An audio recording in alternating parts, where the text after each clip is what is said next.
ಗಂಗಣಪತಯೇ ನಮಃ. ಶ್ರೀ ಗುರುಭ್ಯೋ ನಮಃ. ಹರಿ ಓಂ. ನಮಸ್ಕಾರ. ಓಂ ಕೃತಾಂತಾಯ ನಮಃ. ಭಗವಂತ ಯಾವುದೇ ಕೆಲಸವನ್ನು ಮಾಡಿದರೂ ಆ ಕೆಲಸವನ್ನು ಅರ್ಧಕ್ಕೆ ನಿಲ್ಲಿಸುವವನಲ್ಲ. ಯಾವುದೇ ಕೆಲಸವನ್ನು ತೆಗೆದುಕೊಂಡರೂ, ಯಾವುದೇ ಕಾರ್ಯವನ್ನು ಪ್ರಾರಂಭಿಸಿದರೂ ಅದನ್ನು ಸಂಪೂರ್ಣವಾಗಿ ಪರಿಪೂರ್ಣವಾಗಿ ಮಾಡುವವನು ಭಗವಂತ. ಭಗವಂತನ ಸಂಕಲ್ಪವನ್ನು, ಇಚ್ಛೆಯನ್ನು, ಕಾರ್ಯವನ್ನು ತಡೆಯಲು ಯಾರಿಗೂ ಸಾಧ್ಯವಿಲ್ಲ.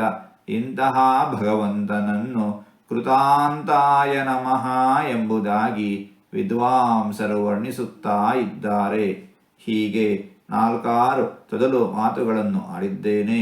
ಇದರಲ್ಲಿ ಏನಾದರೂ ತಪ್ಪುಗಳು ಇದ್ದರೆ ಆ ತಪ್ಪುಗಳನ್ನು ಬಿಟ್ಟು ಒಳ್ಳೆಯದು ಅಂತ ಏನಾದರೂ ಇದ್ದರೆ ಆ ಒಳ್ಳೆಯದನ್ನು ಮಾತ್ರ ಸ್ವೀಕರಿಸಬೇಕು ಅಂತ ಹೇಳಿ ಪ್ರಾರ್ಥನೆ.